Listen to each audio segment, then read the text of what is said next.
Bienvenidos al podcast de la Iglesia La Comunidad de Cristo. Aquí podrás escuchar la palabra explicada expositivamente. Si quieres conocer más de esta comunidad bíblica, te invitamos a que nos visites en nuestra página www.ccc-online.org.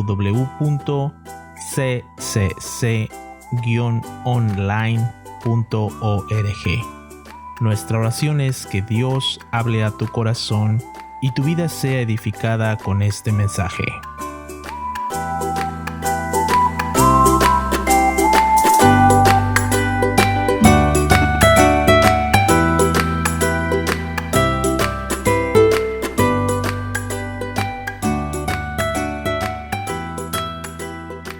Estamos en el estudio de los profetas menores. Si recuerdan, libros menores no tanto por la importancia, sino por el contenido. ¿Okay? Son libros que tienen un contenido menor, Isaías, a Jeremías. Sí, entonces son más cortos. Entonces por eso les pusieron una nomenclatura de libros de profetas menores, solamente por cuán largo es el contenido de cada libro. ¿Okay? No es tanto por importancia. O sea, al final, si ustedes recuerdan, Isaías estaba profetizando en el sur, al mismo tiempo que Oseas estaba profetizando en el norte. Entonces, dentro de la importancia, todos los libros de los profetas son lo mismo, son palabra de Dios, son inspirados. Entonces, es bueno recordar esto, que cuando leemos profetas menores no es que estamos dándole menor importancia, sino que es simplemente una calificación debido a la longitud que tienen los libros. Sí, entonces, recuerden, estamos en el libro de Oseas y un poco recordando el contexto del libro de Oseas. En Oseas capítulo 1, versículo 1 nos dice que palabra de Jehová que vino Oseas, hijo de Beri. Si ustedes saben, Oseas es una persona que nació en las tribus del norte, ¿okay? Contemporáneo de Amós, contemporáneo de Isaías. Si ustedes recuerdan, Oseas es uno de los profetas que es conocido como el Juan del Nuevo Testamento. ¿Okay? Es conocido como el profeta del amor en el Nuevo Testamento. Si ustedes leen, por ejemplo, el libro de Juan, en cuanto a incluso las cartas de Juan, habla mucho acerca del amor de Dios, de Dios llamando a la gente al arrepentimiento. Oseas es de esa persona, ¿okay? Es el evangelista. Ha habido incluso Oseas, dentro de lo que los que analizan los textos hebreos dicen, Oseas es un maestro, un erudito en cómo él utiliza las figuras, tanto de dicción como la geografía, como el viento, el mar. O sea, Oseas uno utiliza de tal forma el lenguaje que simplemente demuestra la belleza de lo que Dios está haciendo a través de advertir a su pueblo antes de ir al exilio para que su pueblo pueda regresar y arrepentirse. ¿Ok? Entonces, en Oseas capítulo 1, versículo 1 nos dice que Oseas era hijo de Beri. No se conoce mucho a Beri, no se sabe quién es Beri, solamente lo que sabemos es que al escribir el nombre del papá nos demuestra que Oseas realmente existió, tiene descendencia, es un personaje real. Y nos dice que Oseas predicó en los días del rey Usías, Jotam, Acaz y Ezequías, reyes de Judá. Ok, reyes de Judá. Recuerden que tenemos una división ahora que son los reyes de Judá que están al sur. ¿Ok? Que son los descendientes de quién. Los reyes descienden de quién en Judá. ¿Se acuerdan? De la línea que comienza con Da y termina con Vid. David, ¿no es cierto? En el sur tenemos, comienza con Da y termina con Vid. Entonces tenemos esta descripción de que en el sur se mantuvo la descendencia de David. ¿Recuerdan? El hijo de David era Roboam, y luego Roboam tiene hijos, y Oseas llega a profetizar en el contexto de Usías, Jotam, Acaz y Ezequías. ¿Quién estaba en el sur? En el norte, es decir, en Israel. Jeroboam II, ¿no es cierto? Jeroboam II, que es hijo de Joás. Entonces, si ustedes recuerdan, ¿cuál era el contexto histórico en cuanto a comportamiento del pueblo como tal?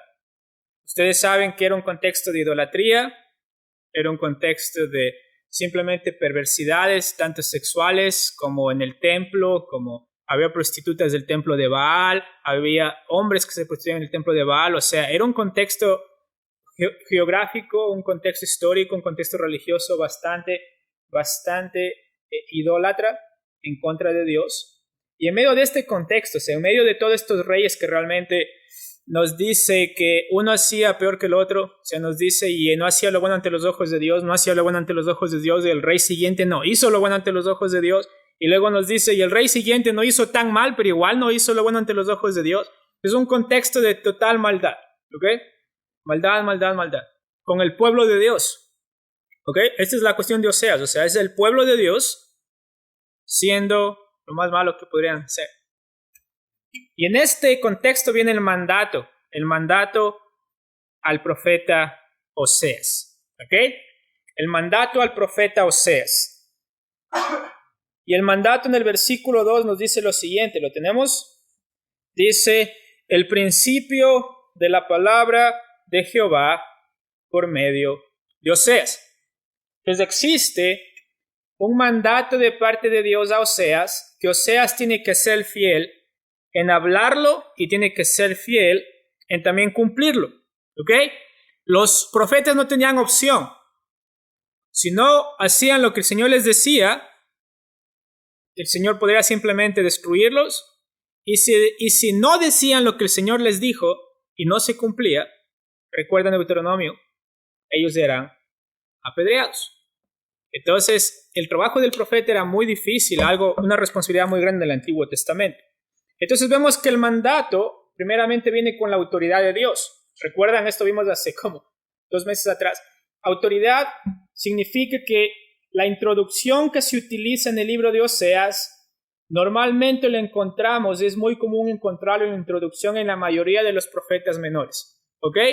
Es decir, en Joel 1.1 dice palabra de Jehová, en Sofonías 1.1 dice palabra de Jehová vino a Sofonías, palabra de Jehová viene a Miqueas, palabra de Jehová viene a Zacarías y palabra de Jehová viene a Malaquías. O sea, existe esta realidad de que es el mandato que Dios le está dando a Oseas y por lo tanto es necesario escucharlo. Y ahora vemos el contenido del mandato, ¿no es cierto? ¿Cuál es el contenido del mandato? Versículo 2 nos dice, dijo Jehová a Oseas. Y el mandato es, ve y tómate. ¿Ok? Esta parte doble, es decir, anda y toma una mujer fornicaria y tómate, ¿qué? Hijos de fornicación, ¿ok? O de prostitución. Ve, tómate una mujer fornicaria e hijos de fornicación. Ahora, la clave para entender este versículo está en la razón del por qué el Señor le dice que se tome a la esposa y a los hijos, ¿ok? ¿Cuál es la razón que describe la palabra del Señor del por qué Oseas debe hacer esto?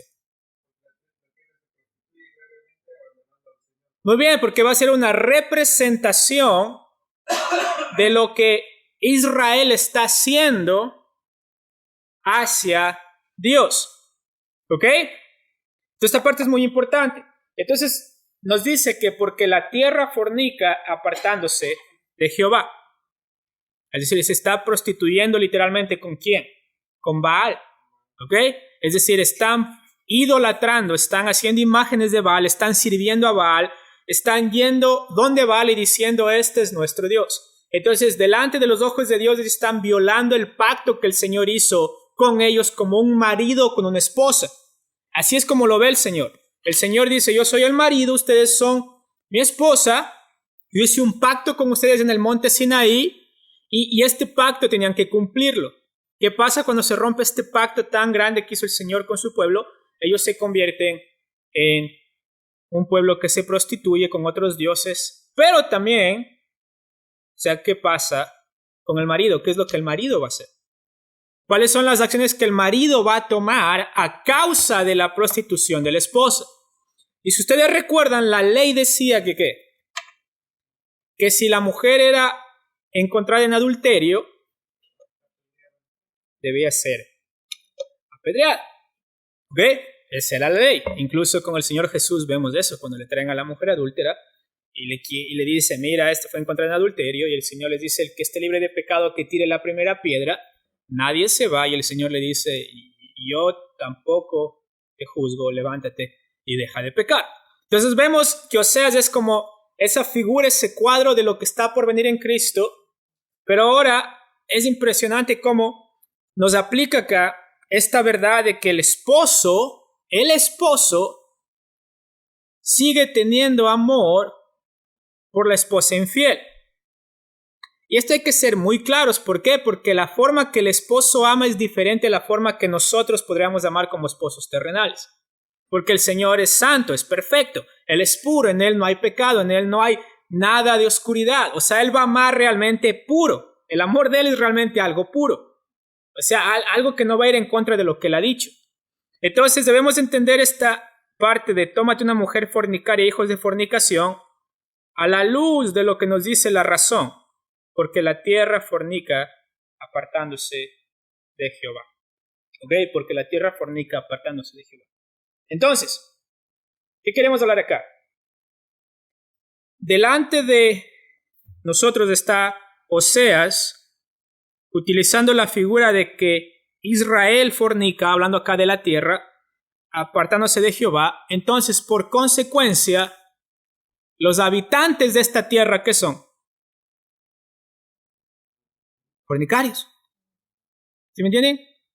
O sea, si a mí me dicen, mira, vamos a Ecuador, y antes de que haya aviones, antes de que haya barcos, iban a encontrar ecuatorianos ahí. Entonces uno sabía, hey, voy a Ecuador, hay ecuatorianos.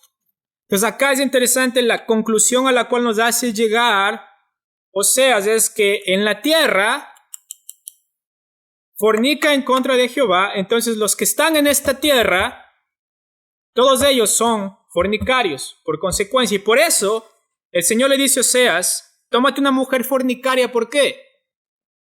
Una posición de alguien es porque toda la tierra fornica. Entonces cualquier mujer que él tome de esta tierra, por consecuencia va a ser una mujer fornicaria.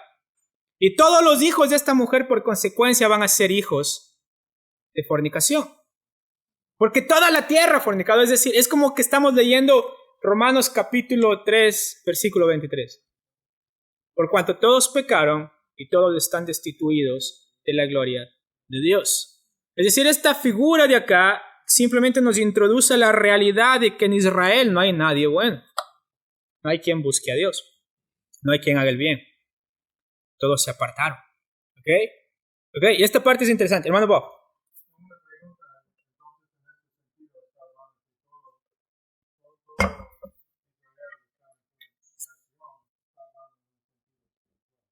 Exacto.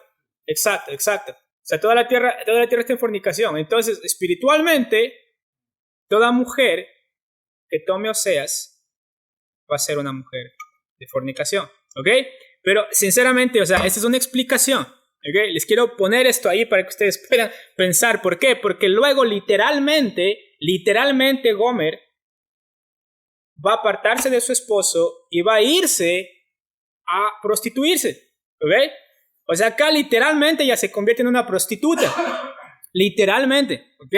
Entonces no es como una especie que queremos solamente enfatizar un aspecto espiritual. Es decir, ellos espiritualmente estaban fornicando. Entonces espiritualmente toda mujer, todo hombre, todo niño era un hijo de fornicación en Israel porque todos se habían apartado de Dios. Pero ahora literalmente la historia de este amor extraordinario nos va a introducir a la historia de Oseas con su esposa y sus hijos.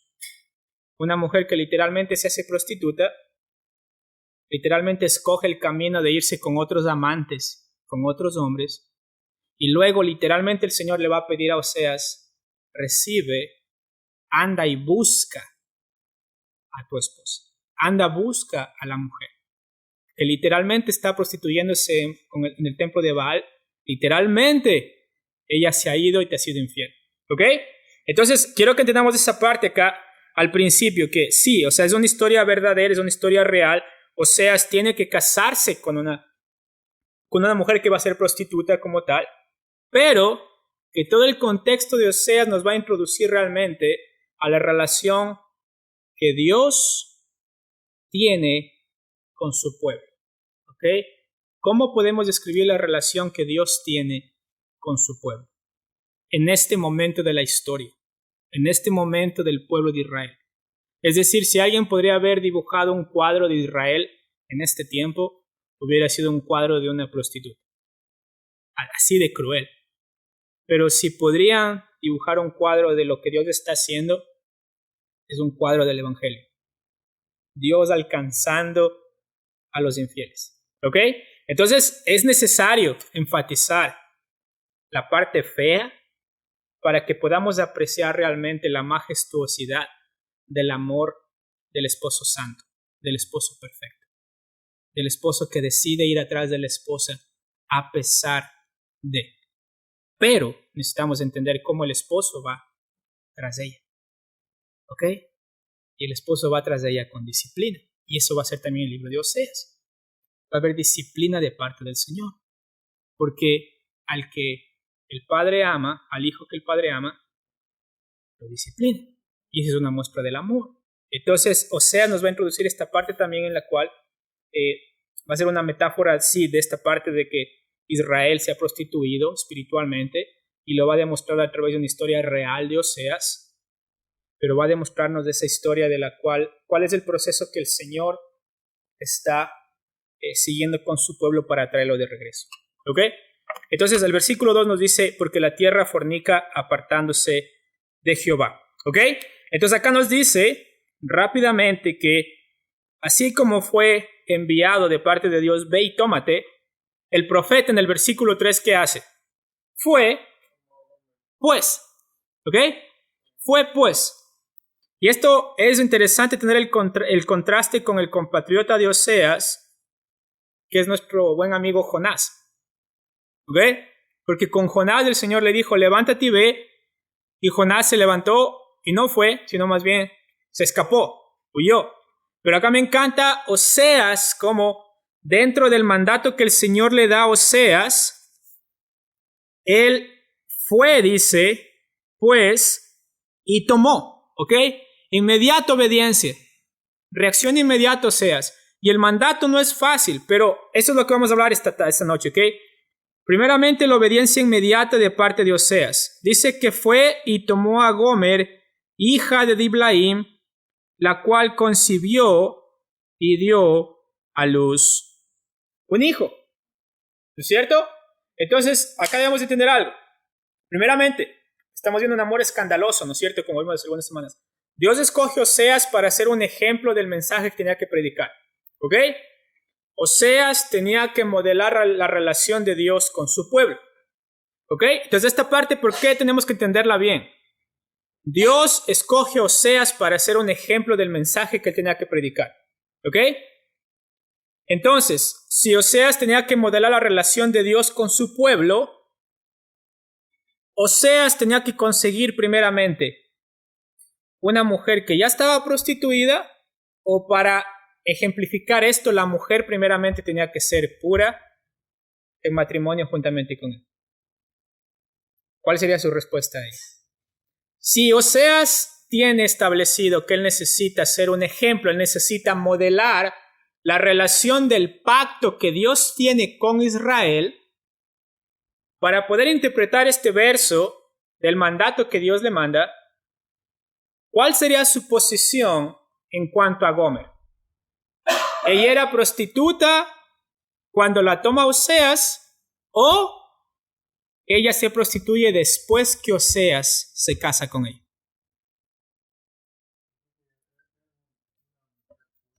Ya. ¿Por qué?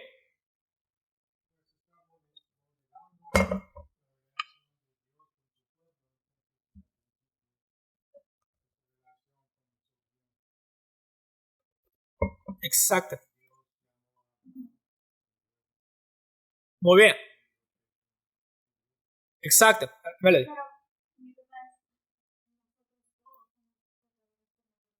Exacto. Entonces, ¿qué estamos haciendo acá? Todos estábamos metafóricamente como fornicadores antes de Cristo. El pueblo de Israel, antes de que el Señor los mire con misericordia, ellos estaban, en su pecado. Ahora Oseas está hablando a un pueblo después que el Señor hace un pacto con ellos. Entonces, cuando el Señor hace un pacto con su pueblo, ¿qué hace el Señor? Los purifica, los limpia, los cambia, trae un pueblo para sí. Es decir, ellos dejan su condición de, ¿no es cierto?, de prostitución para llegar a ser esposa del marido, el pueblo escogido de parte de Dios. Entonces, en esta parte, para que la metáfora de Oseas tenga sentido, necesitamos ver a Gomer como esa mujer que no tenía marido, ¿ok? Que no tenía marido. Oseas la toma, vienen a este pacto matrimonial, y luego ella decide dejar al esposo que la cuida, que la ama, que la protege, que la provee, para prostituirse. Porque no creo que la metáfora nos está hablando tanto de qué pasado tenía Gomer, sino más bien lo que nos está diciendo es, ella estuvo casada con un esposo bueno, con un esposo fiel, con un esposo que cumplía con ella en todos los sentidos, pero aún así, ella decide ¿qué? Dejar el pacto, dejar el compromiso que ella hizo con su esposo para prostituirse con otros hombres. ¿Ok? Entonces yo creo que no quiero que nos perdamos mucho en el pasado de Gomer, porque no nos dice nada acerca de ella, pero sí nos dice el Señor que el mandato es tómate una mujer fornicaria. ¿Ok? Entonces acá muchos de los profetas hablan prolépticamente. ¿Qué significa esto? Simplemente dan un resumen que apunta a lo que va a pasar en el futuro. ¿Ok? Es decir, lo que está diciendo acá es, mira, Oseas, cásate con una mujer que va a ser propensa a prostituirse, que tiene la potencialidad de prostituirse. Oseas, aunque la ames, aunque la traigas a tu casa, aunque la cuides, ella va a dejar el nido de tu hogar y se va a ir con otros hombres. Esa es la realidad de la profecía, esa es la realidad de lo que Oseas tiene que ejemplificar. Y si ustedes se dan cuenta, ¿qué hizo Israel? En el Sinaí el Señor les da la ley, les da el pacto y hacen becerros de oro al pie del monte. El Señor dice, voy a destruirlos. Que Moisés intercede por ellos, el Señor no los destruye.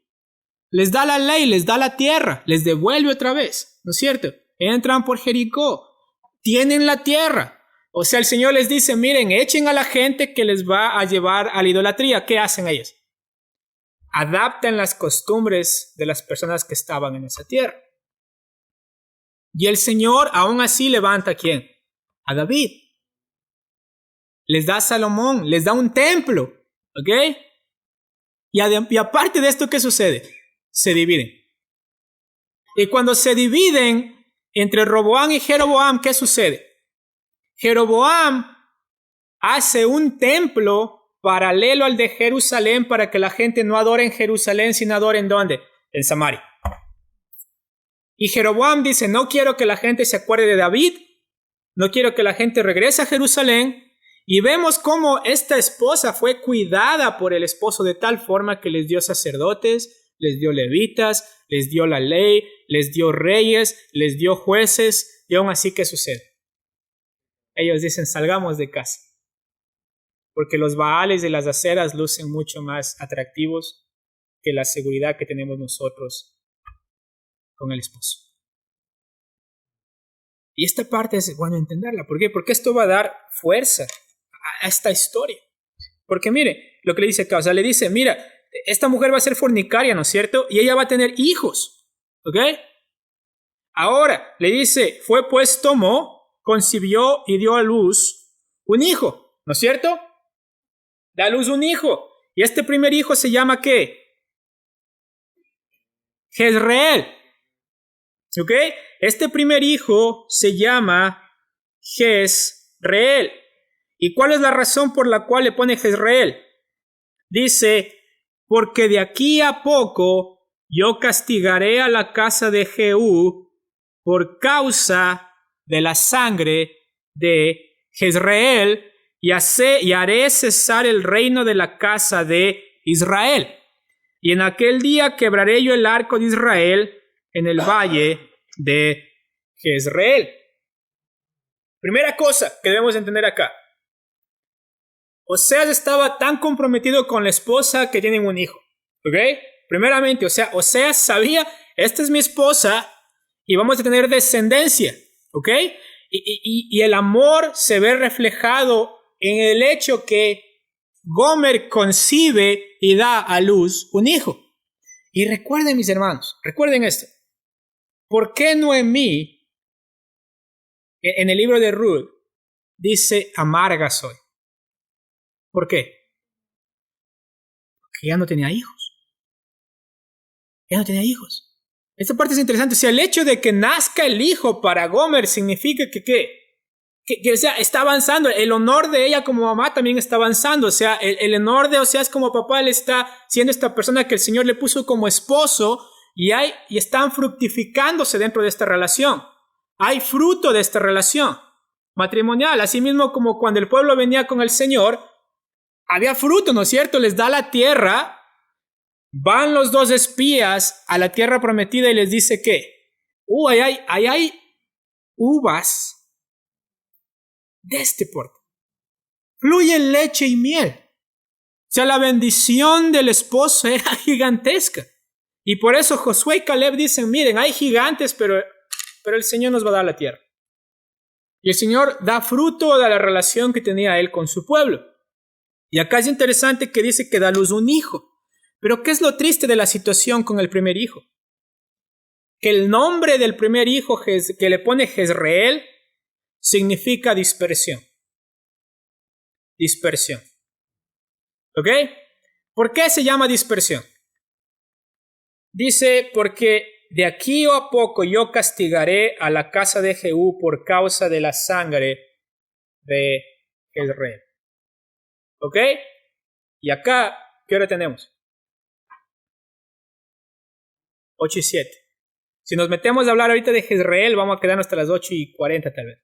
Pero hablemos rápido, ¿ok? Dice, ponle por nombre Jezreel. Jezreel significa dispersar, ¿ok? Dispersar. O sea, es decir, el nombre del hijo representaba la realidad del pueblo de Israel de que ellos iban a ser dispersos a causa de la invasión de los asirios en el año 722 a.C. Pero también el nombre de él representaba el juicio que el Señor trae específicamente sobre un rey. ¿Y cómo se llama ese rey? Acá lo dice. Comienza con G y termina con U. Jehú. ¿Ok? Con J, sí, perdón. Comienza con J-E y termina con U. Jehú. Les tengo que poner más difícil porque si no adivinan muy rápido. ¿No es cierto? Es la casa de Jehú. ¿Y qué es algo importante acerca de Jehú? ¿Ok? ¿Qué es algo importante acerca de Jehú? Eso es algo muy clave. ¿Saben por qué? Porque Jehú,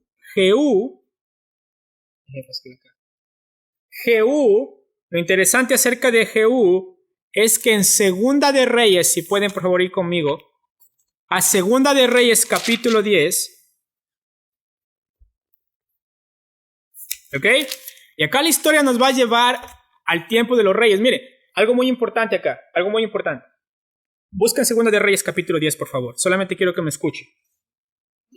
Mis hermanos, algo muy característico del Señor como esposo es que el Señor nunca llega tarde en castigar el pecado. Nunca llega tarde en castigar el pecado. Nunca llega tarde en disciplinar a causa del pecado. Al esposo nunca se le olvida el pecado de su pueblo. ¿Por qué?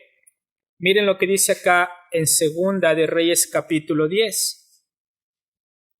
¿Lo tenemos? Muy bien. Dice en el versículo 11, hablando de Jehú, dice, mató entonces Jehú a todos los que habían quedado de la casa de Acab. ¿En dónde? En Jezreel, a todos sus príncipes, a todos sus familiares y a sus sacerdotes, hasta que no quedó ninguno. Ahora, ¿quién estaba en Jezreel? ¿Quién vivía en el valle de Jezreel? ¿Se acuerdan quién vivía en el valle de Jezreel? ¿Saben quién? Nabot. ¿Se acuerdan quién era Nabot? ¿Y la viña de Nabot? ¿Se acuerdan ustedes que Acab llega con su amada esposa Jezabel? Y Acab llega con su esposa Jezabel y le dice a Nabot que dame tu viña, ¿ok? Dame tu viña, le dice. Y Nabot dice no. ¿Y qué le dice su amada esposa Jezabel a Acab, que era un rey de Israel? Mátalo. Mátalo y aduéñate de la viña. Esto es en Jezreel, ¿ok? En esta parte, en este valle de Jezreel. ¿Qué hace Acab? Acab mata a Nabot, se adueña de la viña. ¿Ok? Acab con Jezabel fueron uno de los gobernantes más depravados de Israel. ¿Ok? Jezabel trajo de vuelta, incluso Jezabel en la Biblia tiene una connotación maligna, bien fea. O sea, incluso hasta en el Apocalipsis vamos a escuchar de Jezabel desde esta connotación fea. O sea, tenía sus profetisas, adoraban a Baal. O sea, Jezabel y Acab fueron uno de los peores gobernantes que tuvo Israel. Entonces ellos deciden matar a Nabot. ¿Ok? Pero ahora, ¿qué es lo interesante? Miren en Segunda de Reyes, capítulo 9. ¿Lo tienen? Muy bien. Acá viene el profeta Eliseo y envía en el capítulo 9 a un jovencito a que le dio un mensaje a Jehú, el que está en Oseas, este que habla en Oseas. Y miren lo que dice en el versículo 2 del capítulo 9 de Segunda de Reyes. ¿Qué dice? Cuando llegues allá, verás allí a quién. Hijo de Josafat, hijo de Nimse, y entrando haz que se levante entre sus hermanos y llévalo a la cámara. Y luego el versículo 3 en la parte final, ¿cuál es el mensaje que este muchachito enviado por Eliseo tiene que dar? ¿Lo ven? En el versículo 3 al final. ¿Por qué? Muy bien. Entonces Jehú fue puesto por Dios para ser rey sobre Israel. Ahora, ¿cuál era una de las tareas de Jehú principalmente? Miren en el versículo 6. ¿Lo tenemos? Del mismo capítulo. Quiero que vean, mis hermanos, una característica del esposo es que él nunca llega tarde en disciplinar. Nunca. O sea, el pecado, el Señor no es hombre para que se olvide. Y esta parte es muy importante de entender cuando vemos Oseas. Miren lo que dice el versículo 6. ¿Lo tenemos? Y él se levantó y entró en casa, y el otro derramó el aceite sobre su cabeza y le dijo, este es el muchacho que es enviado por Eliseo. Le dice, así dijo Jehová de Israel, yo te he ungido por rey sobre Israel. ¿Pueblo de quién? De Jehová. ¿Cuál va a ser el trabajo de Jehú? ¿Cuál va a ser una de las tareas de Jehú? Versículo 7. Herirás la casa de Acab, ¿qué? Porque Acab era rey. ¿Ok? Jehú era un general, era un soldado. ¿Ok? Era parte no era descendiente de Acab. Era como Jeroboam. Jeroboam II, cuando venimos con Oseas, después de Oseas, él no era descendiente. ¿Ok? Pero miren, esta parte es interesante. Dice, herirás la casa de Acab tu señor, para que yo venga, ¿qué?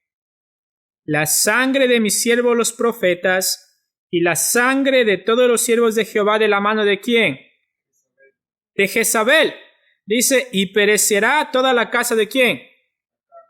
Y destruiré de Acab todo varón, y así siervo como a libre en Israel.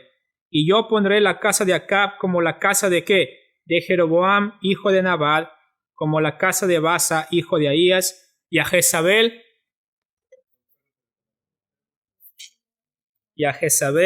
le comerán los perros. ¿En dónde? ¿En qué campo? En la parcela de Israel. ¿Saben en dónde? En el mismo lugar que le robaron la viña a Nabot. Y acá es impresionante cómo vemos el Señor nunca llegando tarde, mis hermanos. Nunca. O sea, acá pensaba que podía irse con la suya, y acá le dice, mira, Jezabel será comida por perros a causa de lo que ella hizo, ¿no es cierto? Y dice que no habrá quien la sepulte. ¿Y cómo termina el versículo 10? Enseguida el muchachito abre la puerta, el que fue enviado por Eliseo, y sale corriendo. ¿Saben por qué sale corriendo? Porque era tan inestable el reino en Israel, que él sabía que era un mensaje así, porque él iba a rebelarse en contra de quién. Él tenía que ir en contra del rey. Acá, Jezabel. ¿Okay? O sea, entonces el muchachito sale corriendo. Y dice que salió Jehú a los siervos de su señor y le dijeron que hay paz. Esa era la frase, como diciendo, hey, o sea, ¿cuál es la razón por la cual el muchacho vino? O sea, ¿viene a declarar paz o viene a declarar guerra? Y luego el versículo 11 que dice, ¿para qué vino a ti aquel loco? Porque yo creo que el muchachito estaba nervioso porque estaba en terreno, o sea, que estaban malos. Imagínense, o sea, Acab, Jezabel, o sea, no era un reino bonito en el cual el profeta llegaba ¿no es cierto?, con platillos y trompetas. El profeta llegaba y lo mataba. Acab mató muchos profetas, Jezabel mataron muchos profetas. Entonces el muchachito lo que sabía era decir lo que le dijeron y correr. Y dice acá en el versículo 12, que ellos le dijeron, mentira, decláranos ahora. Y él le dijo, así me habló diciendo, así ha dicho Jehová, yo te he ungido por rey sobre Israel. ¿Ok? Y ahora, ¿qué va a pasar? Lo que va a hacer Jehú, él va a matar a Joram. ¿Ok? Joram, miren lo que dice acá. Así conspiró Jehú, hijo de Josafat, en el versículo 14, hijo de Nimsi, contra Joram. Y ahora, ¿qué están haciendo ellos? Ellos están luchando contra los asirios. ¿Ok? Están luchando contra los asirios. Pero miren lo que sucede acá. Simplemente les voy a contar la historia, ¿ok?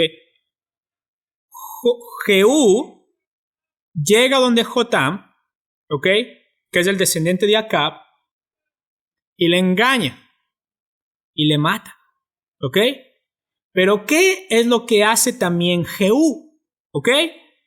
Miren el versículo 27. ¿Lo tienen el versículo 27 de 2 de Reyes 9?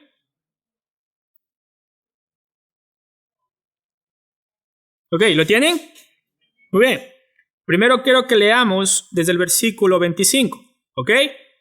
Porque Jehú mata a Joram, que es el hijo de Acab. ¿Qué dice en el versículo 25? Dijo luego Jehú a Bidkar, su capitán, que tómalo y échalo a un extremo de la heredad de ¿quién? De Nabot de Jezreel. ¿Ok? En Primera de Reyes 21, mis hermanos, apareció Nabot. En Segunda de Reyes 9 llega el juicio para el descendiente de Acab. Y dice, échalo a un extremo de la heredad de Nabot de Jezreel. Acuérdate que cuando tú y yo íbamos juntos con la gente de Acab su padre, Jehová pronunció esta sentencia sobre él diciendo que yo he visto ayer que la sangre de Nabot y la sangre de sus hijos, dijo Jehová, y te daré la paga en esa heredad, dijo Jehová. Tómalo pues ahora y échalo en la heredad de Nabot conforme a la palabra de Jehová. Entonces hasta aquí Jehú está haciendo, no de la forma que el Señor le había mandado, porque él engaña a Joram, pero él está acabando con la descendencia de ¿quién? De Acab. ¿Ok? Eso fue la razón. El jovencito vino y le dijo, tú herirás a la casa de Acab. ¿Ok? Pero miren lo que él hace en el versículo 27. ¿Ok? Viendo esto, ¿quién? ¿Rey de dónde? Rey de Judá. ¿Ok? Ahora les pregunto, ¿el mandato de Jehú era también matar o herir la casa de Judá? No, ¿no es cierto? No, o sea, si volvemos a leer el capítulo 9, en ningún lado está que Jehú necesita también deshacerse o herir la casa de Judá. Pero ¿qué es lo que hace Jehú? Dice, viendo esto, Ocosías, rey de Judá, ¿por qué? Porque Ocosías estaba con Joram en la misma ciudad, porque Joram estaba enfermo. Y dice que, viendo esto, Ocosías, rey de Judá, huyó por el camino de la casa del huerto, y lo siguió ¿quién? ¿Quién lo sigue? Jehú, ¿no es cierto? ¿Y qué dijo? ¿Qué dijo Jehú? Si ven lo que hace Jehú, él dice, herí también a este en el carro, y le hirieron junto a Abiam, y Ocosías huyó ¿a dónde? A Megiddo, pero ¿qué pasó? ¿Ok? Y dice acá, y sus siervos le llevaron en un carro ¿a dónde? ¿A dónde? ¿Y dónde lo sepultaron? ¿En qué sepulcro? De sus padres. ¿Ok? Si ven esta parte, Jehú mata a Ocosías, descendiente de quién? De David. ¿Ok? ¿Ese fue el mandato para él? No. Jehú simplemente deja que su ambición por el poder simplemente lo sumerja en esta parte en la cual él pierde de vista que lo que Dios le dijo que hiciera y comienza a hacer lo que él quiere hacer. Y esto incluyó matar a Ocosías, que era uno de los descendientes del rey David. Es impresionante cómo el poder corrompe cuando, mis hermanos, cuando no está sometido a la voluntad de Dios. Y acá, mis hermanos, o sea, esta parte de que luego muere Jezabel, luego Jehú, mis hermanos, en el capítulo 10, va a ir, como dicen en inglés, en una rampage. O sea, es como que agarra una campaña de matar a todo lo que se mueve que está relacionado con Acab. ¿Ok? Y acá él comienza a hacer más de lo que él quiere hacer y menos de lo que Dios le dijo que le hiciera. Y en el versículo 11 nos dice, de 2 de Reyes capítulo 10, ¿qué nos dice? Mató entonces Jehú a todos los que habían quedado en la casa de Acab. ¿En dónde? En Jezreel. A todos sus príncipes, familiares, sacerdotes, hasta que ¿qué? Hasta que no quedó ninguno. Entonces, mis hermanos, esta parte, o sea, es impresionante como casi, digamos, como 40, 60 años después, aparece Oseas. Y claro, Jehú, o sea, ya fue, ¿no es cierto? Jehú ya no está en el reino. Pero ¿quién sí sigue en el trono? El Señor. ¿Y qué es lo que hace acá? En Oseas capítulo 1, regresemos a Oseas. Dice, ponle por nombre de Jezreel dispersión, porque de aquí a poco yo castigaré a la casa de ¿quién? De Jehú. De Jehú, mis hermanos. ¿Por causa de qué? De la sangre que fue derramada en Jezreel. Y dice, y haré cesar el reino de la casa de ¿quién? Israel. Entonces, acá, mis hermanos, lo que está diciendo es, cuando lleguen los asirios en el 722, ustedes van a ser dispersos.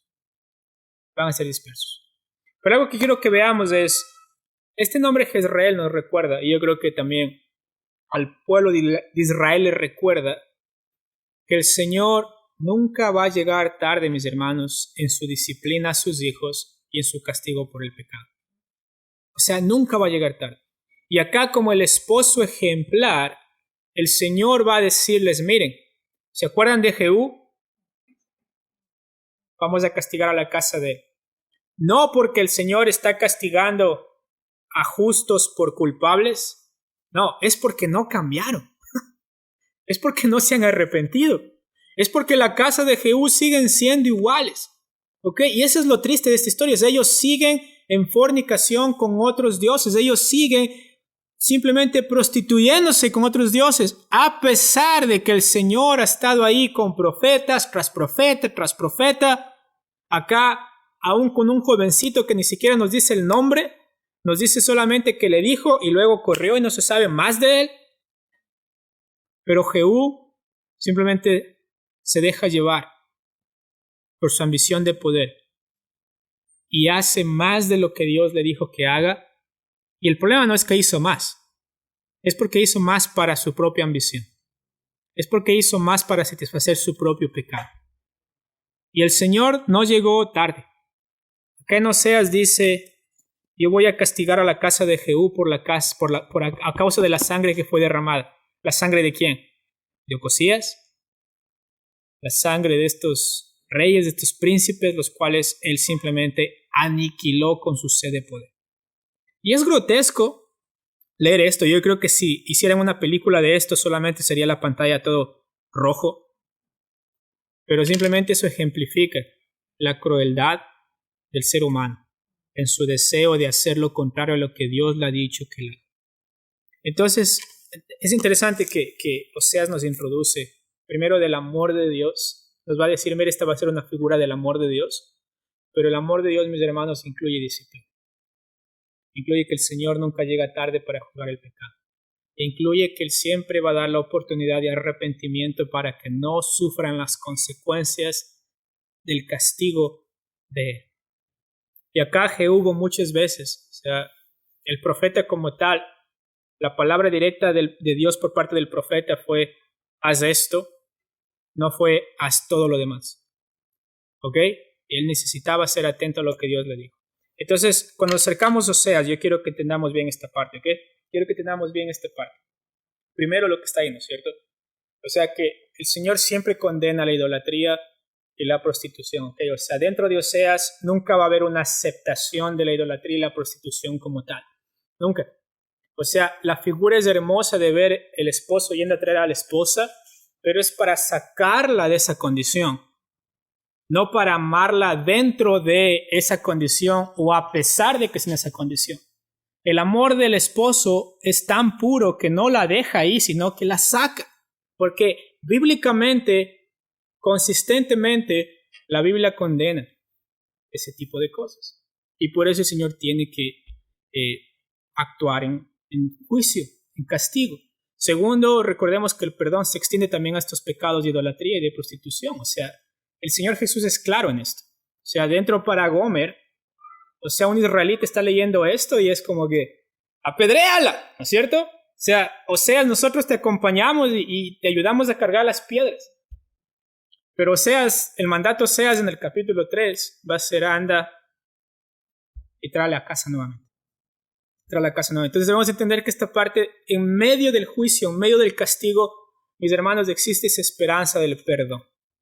¿Ok? Existe esa esperanza del perdón. Y como decimos acá, o sea, el hecho de ver a Gomer como primeramente pura en el matrimonio, en el pacto, y luego que se prostituye, también nos ayuda a representar la esperanza que existe, ¿no es cierto?, en regresar a nuestro Dios. O sea, hay esperanza, mis hermanos. O sea, el hecho que el Señor tuvo, mire, el rey David estuvo aproximadamente por el año 1100 por ahí, como rey. Luego Salomón, luego viene Roboam por el año 900, ¿ok? Antes de Cristo. En el 722, el Señor lleva cautivos a Israel con Asiria. ¿Cuántos años desde David? Casi 300 años el Señor tuvo paciencia de su pueblo. Casi 300 años el Señor tuvo paciencia de su pueblo. ¿Ok? Casi 300 años, mis hermanos. Es impresionante. Y luego con Judá, ellos van a ir cautivos en el año 586 a.C. 400 y más años de misericordia y gracia antes de ejecutar el castigo. Entonces, mis hermanos, si no vemos gracia acá, no sé dónde más podemos encontrar. Porque es hermoso ver el Señor extendiendo el tiempo, debido a que su misericordia no se acaba, no se agota. Su gracia es inmesurable, su gracia es simplemente abundante. Pero recordemos, siempre Él va a venir con disciplina porque quiere traer de regreso a casa. ¿Ok? Entonces, yo creo que esta es la hermosura de lo que vamos a ver en el libro de Oseas y la razón por la cual comienza con Jezreel diciendo dispersión y castigando el pecado, porque quiere enfatizar que el pecado tiene consecuencias, porque la paga del pecado es la muerte. Pero el regalo de Dios es la vida eterna en Cristo Jesús. Entonces estamos esta noche no para que digamos qué miedo, sino para que digamos gracias Señor porque tu gracia y tu misericordia es abundante. Amén. Vamos a orar porque ya viene el Juanito. Yo no quiero tardarme mucho. Dios te bendiga, Juanito. Vamos a orar. Amado Señor Dios, gracias Padre por esta hermosa noche. Gracias Señor porque Padre, nosotros tuvimos una condición, Señor amado, en la cual estábamos como ovejas sin pastor. Estábamos con ídolos, estábamos, Padre Celestial, simplemente adorando a otros dioses. Pero Padre, usted en su misericordia nos salvó, nos cambió el corazón, nos alumbró los ojos. Y gracias, Papá Dios, por esa hermosa realidad. Pero así también, Padre, ahora que estamos en Cristo, rogamos, Señor amado, que podamos realmente trabajar nuestra salvación, que podamos ejercitar nuestra salvación, que podamos, Señor y Dios, depender de usted aún más, sabiendo, Padre Celestial, que el alejarnos, que el pecar, que el hecho de ignorar su palabra, tiene esta figura de alguien, Señor y Dios, que se prostituye. Tiene esta figura de alguien que simplemente ignora, Señor y Dios, los cuidados del esposo, el amor del esposo, la pureza del hogar. Y rogamos, Padre, para que podamos, Señor y Dios, valorar eso, valorar lo que tenemos en Cristo Jesús, valorar la pureza de su cuerpo, Cristo Jesús, la pureza de su iglesia. Que podamos valorar que el salir de casa, el abandonar casa, Señor y Dios, el tratar de salir de su presencia, aunque no podemos, pero Padre, por medio del pecado, Señor y Dios, salir de esa comunión tan íntima que tenemos con usted, sería una locura, Padre. Por lo tanto, rogamos que nos fortalezca, que nos dé sabiduría, Señor Dios, para que en esta vida podamos serle fiel. Gracias, Señor amado, por esta hermosa noche. En el nombre de Cristo Jesús. Amén.